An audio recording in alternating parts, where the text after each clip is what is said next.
Nunca é tarde para a graça. Imagine a cena. 3 cruzes no Monte Calvário. Ao centro, Jesus Cristo, o Filho de Deus. Aos lados, 2 criminosos condenados. Um deles está prestes a protagonizar uma das histórias mais impressionantes de toda a Bíblia. Menos a história de um homem que encontrou salvação nos últimos minutos de sua vida. Você já sentiu que é tarde demais? Que suas escolhas passadas determinaram irrevogavelmente seu destino? Que a porta da graça já se fechou para você? A história do ladrão na cruz vem derrubar essas mentiras e nos mostrar uma verdade poderosa. Nunca é tarde para a graça de Deus. Para entendermos plenamente o milagre deste momento, precisamos mergulhar no contexto. Estamos no ano 33 de Código, em Jerusalém, durante a Páscoa judaica. A cidade está repleta de peregrinos. O clima político está tenso sob a ocupação romana. A crucificação era o método de execução mais cruel e humilhante do Império Romano. Não era apenas uma forma de matar. Era uma declaração pública de total desonra. Os romanos crucificavam escravos, rebeldes, revolucionários e os piores criminosos. Era uma morte lenta, agonizante, pública. Jesus foi condenado por razões políticas e religiosas falsas. Ao seu lado, 2 lestai, palavra grega que significa mais do que simples ladrões. Eram bandidos possivelmente revolucionários. Homens envolvidos em crimes violentos. A tradição sugere que poderiam até fazer parte do grupo de Barrabás, o criminoso que foi solto no lugar de Jesus. Lucas 23, 32-43 nos traz o relato. Também foram levados 2 criminosos para serem executados com Jesus quando chegaram ao lugar chamado Caveira. Ali o crucificaram com os criminosos, um à sua direita e outro à sua esquerda. Jesus disse: Pai, perdoa-lhes, pois não sabem o que estão fazendo. E os soldados dividiram as roupas dele, tirando sortes. O povo observava e as autoridades o ridicularizavam, dizendo: salvou os outros, salve-se a si mesmo. Se é o Cristo de Deus, o escolhido. Os soldados também zombavam dele. Aproximavam-se, oferecendo-lhe vinagre e dizendo: se você é o rei dos judeus, salve-se. Havia um letreiro acima dele: este é o rei dos judeus. Um dos criminosos crucificados ao lado de Jesus o insultava: você não é o Cristo? Salve-se a si mesmo e a nós. Mas o outro criminoso o repreendeu, dizendo: você não teme a Deus? Nem estando sob a mesma sentença, nós estamos sendo punidos com justiça, porque estamos recebendo o que os nossos atos merecem. Mas este homem não cometeu nenhum mal. Então ele disse: Jesus, lembra-te de mim quando entrares no teu reino. Jesus lhe respondeu: degoli a verdade. Hoje você estará comigo no paraíso. Naquele dia, 3 homens pendiam em cruzes. 3 homens enfrentando a morte. Mas 3 destinos completamente diferentes estavam sendo selados. A cruz do meio trazia Jesus, o inocente, morrendo pelos pecados da humanidade. O Cordeiro de Deus que tira o pecado do mundo. Ele não estava ali por seus crimes, mas pelos nossos. A cruz da direita, segundo a tradição, trazia o ladrão arrependido, que nos últimos momentos reconheceu quem Jesus era e encontrou perdão. O homem que passou a vida inteira no caminho errado, mas fez a escolha certa no último segundo. A cruz da esquerda sustentava o ladrão impenitente, que mesmo diante de Jesus, mesmo vendo sua graça e misericórdia, escolheu morrer em sua rebeldia e zombaria. Um homem que tinha a salvação ao alcance das mãos, mas a rejeitou. A mesma proximidade a Jesus, a mesma situação, mas escolhas radicalmente diferentes, com consequências eternas. O tema que percorrerá todo este estudo é: a graça de Deus não tem prazo de validade. Não importa quão longe você foi, quanto tempo você desperdiçou, quão grave foi seu pecado, ou quão perto você está do fim. A graça de Deus é maior. A misericórdia de Deus alcança. O amor de Deus redime. O ladrão na cruz nos ensina que você pode ter vivido 99% da sua vida longe de Deus. Mas se você usar o 1% que resta para se voltar para Ele, você será salvo. Porque a salvação não é sobre o que você fez, mas sobre o que Jesus fez. Mas o que exatamente aconteceu naquele momento? O que levou um criminoso endurecido a reconhecer Jesus como Senhor, quando todos os outros estavam zombando? Vamos explorar a transformação radical que aconteceu no coração deste homem e as lições profundas que podemos aprender com sua jornada. Um detalhe crucial que muitos não percebem. No início, ambos os ladrões zombavam de Jesus. Mateus 2:7-44 nos diz: da mesma forma o insultavam também os ladrões que foram crucificados com ele. Mas algo mudou. Algo transformou o coração de um daqueles homens.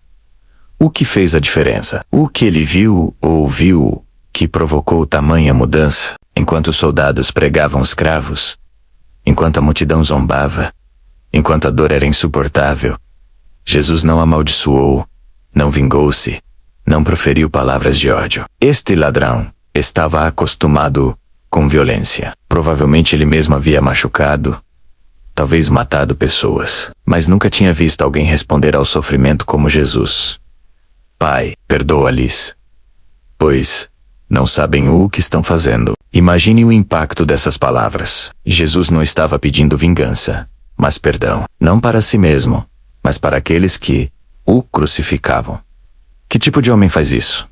Que tipo de amor é esse? O ladrão reconheceu que estava diante de alguém diferente de qualquer pessoa que já havia conhecido. Enquanto era ridicularizado como o rei dos judeus, Jesus mantinha uma dignidade real. Enquanto era tratado como o pior dos criminosos, ele demonstrava uma nobreza que transcendia as circunstâncias. O ladrão percebeu: este homem não é um criminoso comum. Há algo divino nele. O letreiro acima da cruz. Este é o rei dos judeus. Colocado por Pilatos como zombaria, foi lido pelo ladrão como verdade. Talvez ele tenha se lembrado das histórias sobre Jesus, dos milagres, dos ensinamentos. E ali, na cruz, as peças começaram a se encaixar. Podemos identificar 5 etapas na jornada espiritual deste homem. Primeiro veio a consciência do pecado. Você não teme a Deus, nem estando sob a mesma sentença. Ele reconheceu sua condição, não tentou se justificar, não minimizou seus crimes. Ele admitiu: estou aqui porque mereço estar aqui. Esta é a primeira etapa de qualquer arrependimento genuíno. Reconhecer a realidade do nosso pecado. Em seguida, o reconhecimento da justiça. Nós estamos sendo punidos com justiça, porque estamos recebendo o que os nossos atos merecem.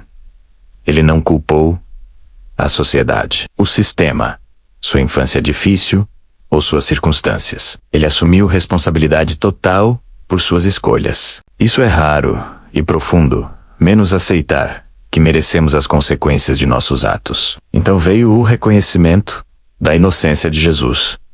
Mas este homem não cometeu nenhum mal. Em um momento de clareza divina, ele viu o que os líderes religiosos, os soldados romanos e a multidão não conseguiram ver. Jesus era inocente. Mais que isso, Jesus era perfeito, santo, sem mancha. A quarta etapa foi o reconhecimento da identidade de Jesus. Jesus, lembra-te de mim quando entrares no teu reino.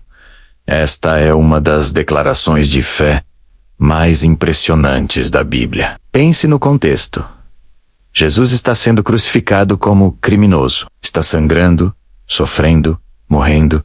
Está sendo ridicularizado por todos e parece completamente derrotado. E este ladrão vê um rei, vê um reino, vê poder além da morte. Enquanto todos viam fracasso, ele viu vitória. Enquanto todos viam fim, ele viu começo. Enquanto todos viam morte, ele viu vida eterna. Finalmente, fé e súplica, lembra-te de mim. Não me salve desta cruz. Ele sabia que era tarde para isso. Não me dê outra chance na terra. Ele aceitou as consequências. Mas, lembra-te de mim no teu reino. Uma oração de fé em vida após a morte. Em ressurreição. Em eternidade. É impressionante a profundidade teológica da fé deste homem. Sem nunca ter ido a uma escola bíblica, sem ter estudado teologia, ele compreendeu verdades que muitos estudiosos não entendem. Ele reconheceu sua pecaminosidade, entendendo que era pecador e precisava de salvação. Reconheceu a santidade de Jesus, vendo que Jesus era diferente, puro, sem pecado. Reconheceu a autoridade de Jesus, chamando-o pelo nome pessoal, com intimidade e reverência. Reconheceu a soberania de Jesus, falando do teu reino, reconhecendo autoridade e poder. Reconheceu a eternidade, olhando além da morte e vendo vida eterna. E exerceu fé simples. Não fez promessas, não ofereceu obras, apenas creu e pediu. O contraste com o outro ladrão é devastador. Ele viu o mesmo Jesus, ouviu as mesmas palavras, estava na mesma situação e tinha a mesma oportunidade, mas escolheu diferente. Escolheu zombar. Escolheu rejeitar. Escolheu endurecer seu coração. Isso nos ensina que proximidade não garante salvação. Estar perto de Jesus não é suficiente. É preciso abrir o coração. Conhecimento não é o mesmo que fé. Saber sobre Jesus é diferente de confiar nele. E oportunidade exige resposta menos. Ter a chance não basta. É preciso responder à graça. Mudar de opinião é difícil. Admitir que estava errado é humilhante. Fazer isso publicamente, diante de todos, é ainda mais difícil. Mas o ladrão arrependido fez exatamente isso. Minutos antes, ele zombava de Jesus junto com a multidão. Agora, ele o defende. Ele não teve medo do que o outro ladrão pensaria. Não se importou com o que a multidão diria. Ele tinha encontrado a verdade e não estava disposto a perder por orgulho. Isso nos ensina. Nunca é tarde para fazer a escolha certa, mesmo que signifique admitir que você estava errado. E então veio a resposta de Jesus. Uma resposta que ecoaria através dos séculos, trazendo esperança a milhões. Uma resposta que contém promessas profundas sobre a natureza da graça, da salvação e da vida eterna. Digo-lhe a verdade. Hoje você estará comigo no paraíso. 7 palavras em português. 11 palavras no grego original. Uma das declarações mais poderosas que Jesus já fez. Vamos desempacotar cada elemento desta resposta extraordinária. Jesus começa com digo-lhe a verdade. Uma afirmação de certeza absoluta. Amém? Ou, em verdade vos digo, era a forma de Jesus enfatizar a importância e veracidade do que estava prestes a declarar. Não era uma esperança vaga. Não era uma possibilidade. Era uma promessa garantida. Jesus, mesmo crucificado, mesmo morrendo, tinha autoridade para fazer declarações eternas. Isso nos mostra que a autoridade de Jesus persiste mesmo no sofrimento, que suas circunstâncias não diminuem seu poder, que a palavra de Jesus é confiável e que quando ele promete, ele cumpre. A salvação é uma certeza, não uma probabilidade. Não dependia de méritos futuros, mas da palavra presente de Cristo. A palavra hoje é absolutamente revolucionária. Não eventualmente, não depois que você provar que mudou, não quando você merecer hoje. Esta palavra nos ensina que a salvação não exige um período de prova, que a graça não está condicionada a obras futuras, que o perdão de Deus é imediato quando há arrependimento genuíno, e que não há purgatório, onde precisamos pagar por nossos pecados. O ladrão não teve tempo de ser batizado, frequentar uma igreja, fazer obras de caridade, compensar suas vítimas, consertar seus erros ou provar sua mudança. E ainda assim, hoje ele seria salvo. Isso destrói qualquer teologia baseada em méritos humanos. Hoje também elimina nossas desculpas. Não podemos dizer, vou me converter quando for mais velho, e se não houver mais velho, não podemos dizer, preciso primeiro arrumar minha vida. A vida só se arruma com Cristo. Não podemos dizer, não é o momento certo. O momento certo é agora. Não podemos dizer, ainda tenho tempo. Ninguém tem garantia de amanhã. Hoje também revela algo profundo sobre a morte para o cristão. Jesus não disse, você estará no paraíso, após o juízo final ou na ressurreição. Ele disse hoje: a morte para o crente é uma transição imediata da presença temporal de Cristo para a presença eterna. Paulo confirma isso em 2 Coríntios 5:8. Preferimos estar ausentes do corpo e habitar com um Senhor. Jesus não fez uma declaração genérica. Ele olhou para aquele homem específico e disse: você. Esta palavra carrega implicações pessoais profundas. Deus nos conhece individualmente. Não somos apenas números em uma multidão. A salvação é pessoal. Não herdamos fé. Cada um precisa ter um encontro pessoal com Cristo. Jesus se importa com cada pessoa menos. Mesmo nos seus últimos momentos, ele dedicou atenção a um criminoso moribundo. Imagine a emoção deste homem ao ouvir o Filho de Deus dirigir-se a ele pessoalmente. Ele, que provavelmente nunca teve valor para a sociedade, agora era visto e conhecido pelo próprio Deus. Estará, tempo futuro, com certeza presente. Não talvez, não se você for digno, não se tudo dar certo, estará a certeza absoluta. Esta certeza nos ensina a segurança da salvação, que quem está em Cristo está seguro, que a promessa é confiável, baseada no caráter de Deus e não no nosso, e que a fé olha para o futuro com confiança. Não vivemos em dúvida, mas em esperança firme. Talvez a palavra mais linda de todas: comigo. Não apenas no paraíso, mas comigo no paraíso. O céu não é maravilhoso apenas por suas mansões, ruas de ouro ou ausência de sofrimento. O céu é céu porque Jesus está lá. A presença de Cristo é o que torna o paraíso paradisíaco. O ladrão pediu: lembra-te de mim. Jesus respondeu: você estará comigo. Que upgrade de uma memória distante para uma presença eterna. Comigo revela a natureza relacional da salvação. Não somos salvos apenas de algo do inferno, mas para algo relacionamento com Deus. A vida eterna não é apenas duração infinita, mas qualidade de relacionamento. Conhecer a Cristo não é informação sobre Ele, mas comunhão com Ele. João 17:3 confirma. E a vida eterna é esta: que te conheçam a Ti, o único Deus verdadeiro, e a Jesus Cristo, a quem enviaste. Pense na ironia divina. Um criminoso rejeitado pela sociedade agora é aceito por Deus. Um homem que viveu longe de Cristo agora passará a eternidade com Cristo. Alguém que não tinha direito a nada recebe a maior honra: a presença do Rei. Isso nos lembra que no reino de Deus, a graça inverte nossas expectativas. Os últimos são os primeiros.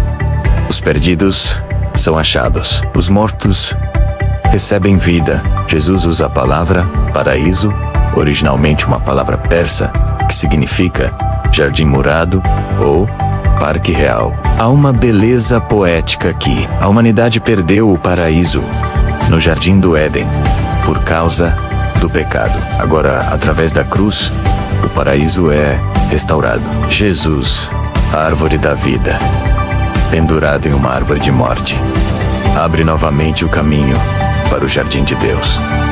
O paraíso é um lugar real, não um estado de consciência. É a presença de Deus, como Paulo descreve em 2 Coríntios 12:4, ao falar de ser arrebatado ao paraíso. É alegria completa, sem dor, sofrimento, lágrimas ou morte. Conforme Apocalipse 21:4, é restauração total.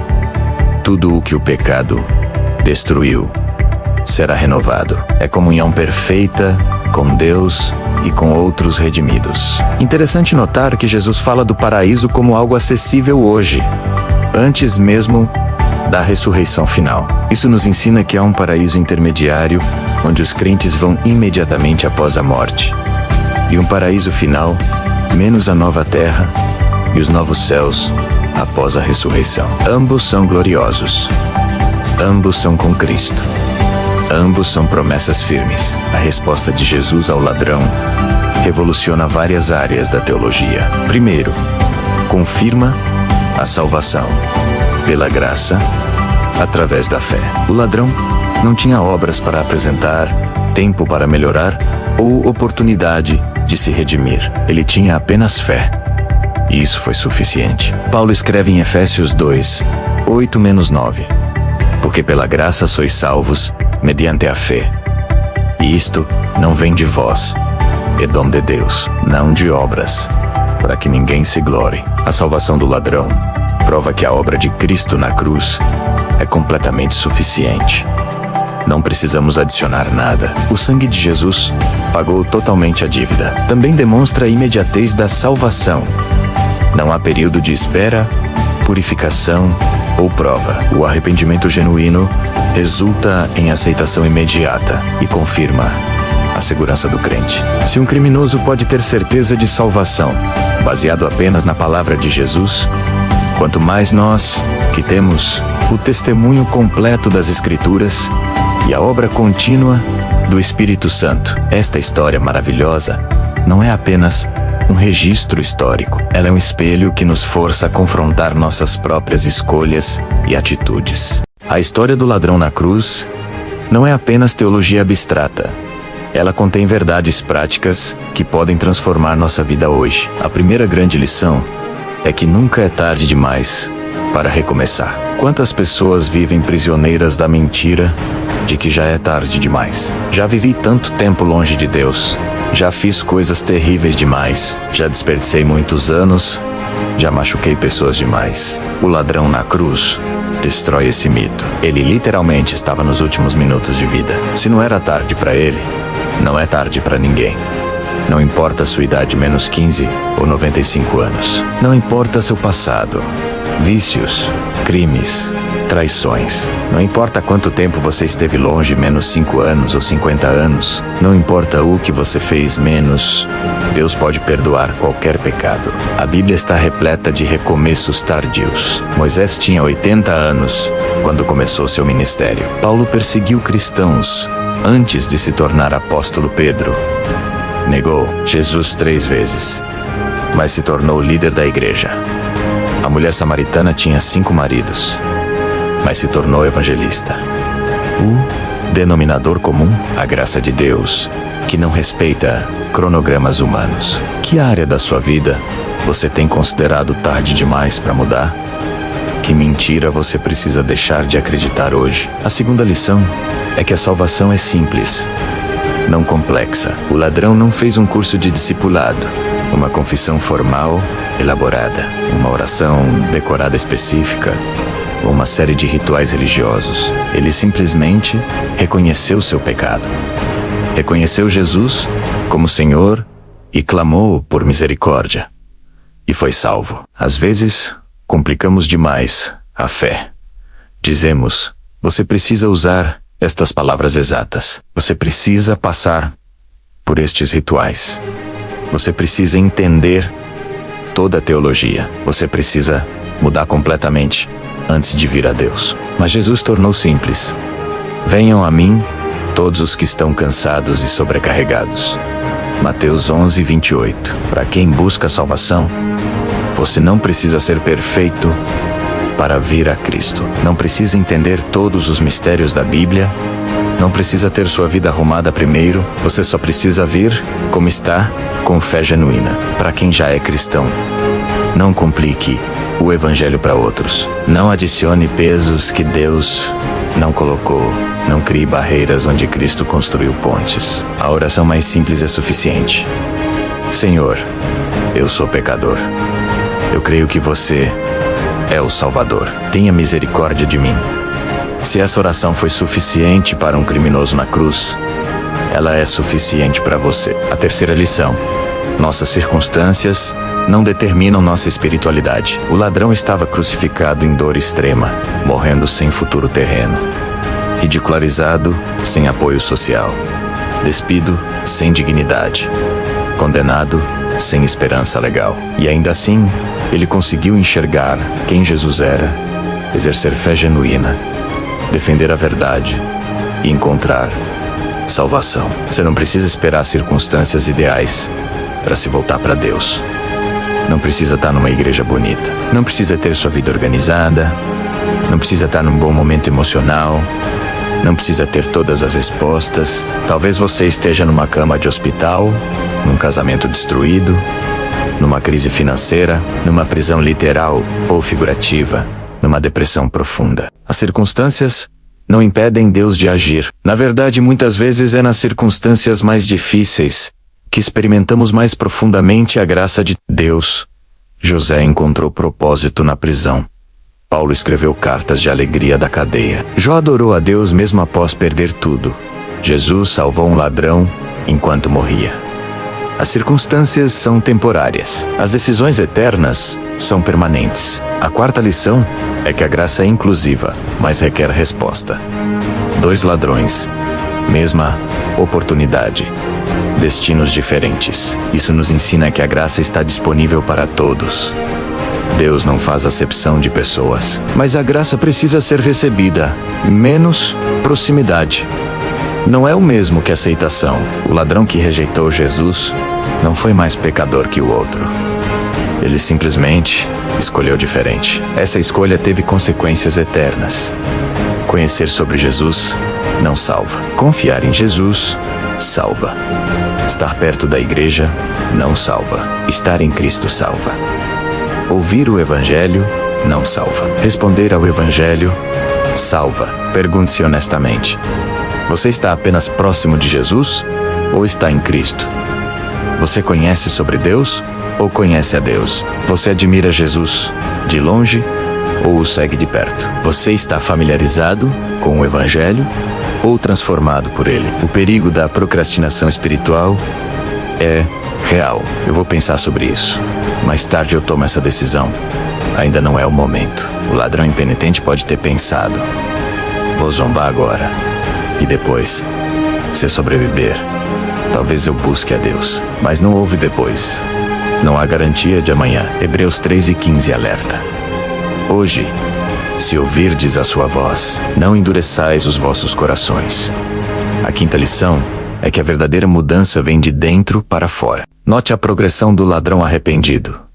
Primeiro mudou internamente, reconhecendo o seu pecado e Jesus como Senhor. Depois mudou externamente, defendendo Jesus publicamente. Ele não tentou mudar por fora primeiro para depois se aproximar de Deus.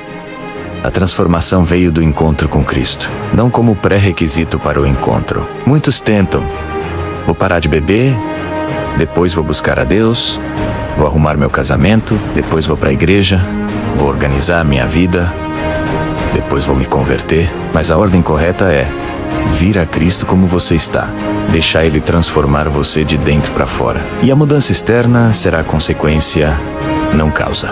Pare de tentar se consertar sozinho para depois vir a Deus.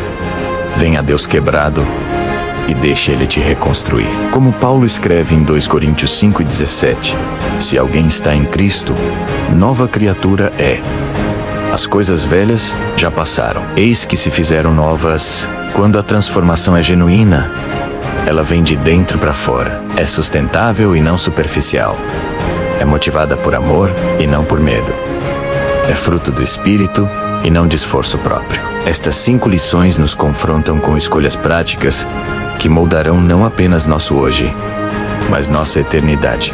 Neste momento final, precisamos fazer a pergunta mais importante: onde você se encontra nesta história? Há a cruz da esquerda, menos a da rejeição. Esta é a cruz da pessoa que conhece a verdade, mas a rejeita. Está perto de Jesus, mas mantém distância. Ouve o Evangelho, mas endurece o coração, zomba, critica ou simplesmente ignora. Você pode estar nesta cruz e frequenta a igreja, mas não tem relacionamento real com Deus.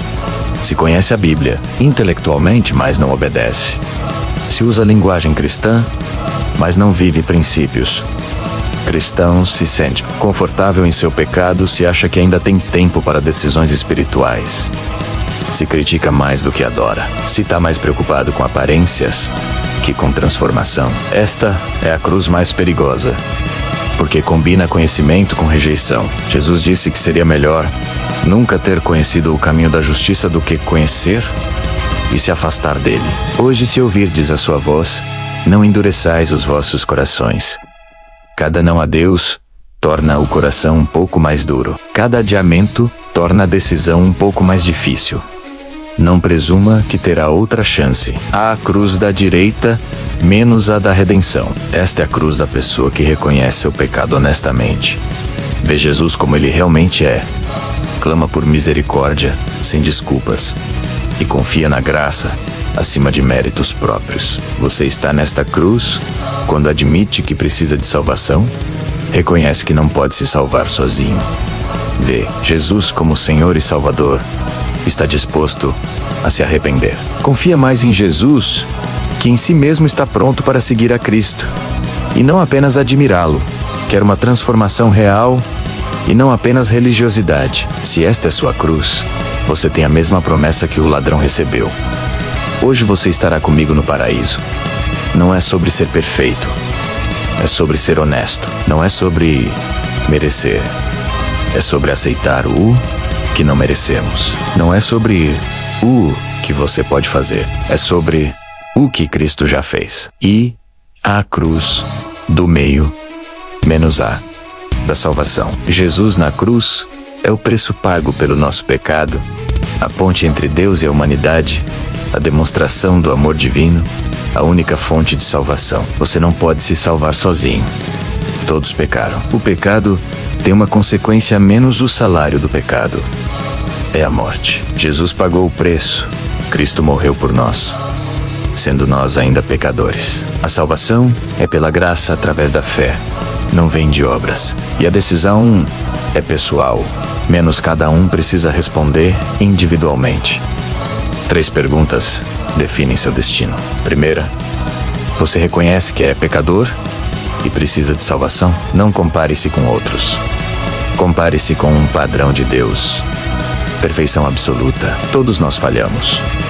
A questão é, você admite isso? Segunda, você acredita que Jesus Cristo é o Filho de Deus que morreu por seus pecados e ressuscitou? Não basta acreditar que Jesus existiu ou que foi um bom professor. Você crê que Ele é Deus, que Ele morreu em seu lugar, que Ele venceu a morte? Terceira, você está disposto a confiar em Jesus como seu Senhor e Salvador, arrependendo-se de seus pecados e seguindo? Arrependimento não é apenas sentir culpa menos. É mudança de direção. Senhorio não é apenas crença. Menos é submissão. Você está pronto para isso? Este é o momento. Não deixe para depois. Não endureça seu coração. Se você nunca entregou sua vida a Cristo, você pode fazer isso agora. Não precisa de um pastor. Não precisa de uma igreja. Não precisa de testemunhas. Você precisa apenas de um coração honesto e uma fé simples. Senhor Jesus, eu reconheço que sou pecador e que preciso de salvação. Eu creio que você é o Filho de Deus, que morreu na cruz pelos meus pecados e ressuscitou ao 3º dia. Eu me arrependo dos meus pecados e peço que você me perdoe. Entre na minha vida como meu Senhor e Salvador. Transforme-me de dentro para fora. Eu confio em você, não em mim mesmo. Eu me entrego a você completamente. Obrigado por me amar e me salvar. Em nome de Jesus, amém. Se você fez essa oração com sinceridade, você acabou de fazer o que o ladrão fez. E a promessa de Jesus é a mesma para você. Salvação garantida, vida eterna assegurada, céu confirmado. Se você já é cristão, mas está distante, talvez tenha feito essa decisão anos atrás, mas se afastou. Seu primeiro amor esfriou. Sua paixão por Jesus diminuiu. Sua vida cristã se tornou rotina. A boa notícia: você pode voltar. Hoje, se confessarmos os nossos pecados, Ele é fiel e justo para nos perdoar os pecados e nos purificar de toda injustiça. Se você tomou a decisão de seguir a Cristo, conte a alguém. O ladrão confessou Jesus publicamente, mesmo arriscando mais zombaria. Conte a um amigo cristão, a um pastor, alguém de confiança. A fé, que não é confessada, tende a não perdurar. Leia a Bíblia começando pelo Evangelho de João. Conheça mais sobre este Jesus em quem você confiou. A Bíblia é alimento espiritual. Você precisa dela para crescer. Ore diariamente. Converse com Deus. Não precisa ser formal ou eloquente. Seja honesto, como o ladrão foi. Encontre uma igreja que prega a Bíblia fielmente e se envolva. O cristianismo não é individual, é comunitário. Você precisa de outros cristãos e eles precisam de você. Seja batizado. O batismo não salva, mas é um passo de obediência e testemunho público de sua fé. E compartilhe sua fé. Você experimentou algo maravilhoso. Não guarde para si. Não importa quão longe você foi. A graça alcança mais longe. Não importa quão profundo você caiu menos. A misericórdia é mais profunda. Não importa quão escuro está seu passado. Menos a luz de Cristo é mais brilhante. Não importa quão tarde você acha que é menos. Nunca é tarde demais. O ladrão na cruz é prova viva de que Deus não desiste de ninguém. Que a graça sempre tem a última palavra. Que um segundo de fé vale mais que uma vida inteira de religiosidade. E que Jesus salva até o último momento. Hoje você ouviu a história de dois ladrões. Dois homens na mesma situação. Dois destinos eternos diferentes. A diferença, uma escolha. Qual cruz você escolhe? A cruz da esquerda, menos rejeição, orgulho, dureza de coração. Ou a cruz da direita, menos humildade, arrependimento, fé em Cristo? Lembre-se, neutralidade não é opção. Não escolher é escolher a cruz da esquerda. Escolha hoje. Escolha Cristo. Escolha a vida. Eis que estou à porta e bato. Se alguém ouvir a minha voz e abrir a porta, entrarei em sua casa e cearei com ele.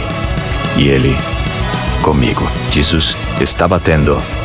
Você vai abrir? Pai Celestial, obrigado pela história poderosa do ladrão na cruz. Obrigado por nos mostrar que nunca é tarde para a sua graça. Obrigado por Jesus, que mesmo na cruz, continuou salvando. Que cada pessoa que ouviu esta mensagem tome a decisão certa. Que ninguém endureça seu coração. Que todos escolham a cruz da redenção. Para aqueles que decidiram seguir a Cristo hoje, confirma-os, guarde-os, transforma-os. Para aqueles que se reaproximaram de ti, restaure-os, renove-os, reavive-os. Em nome de Jesus, o Salvador da cruz. Amém.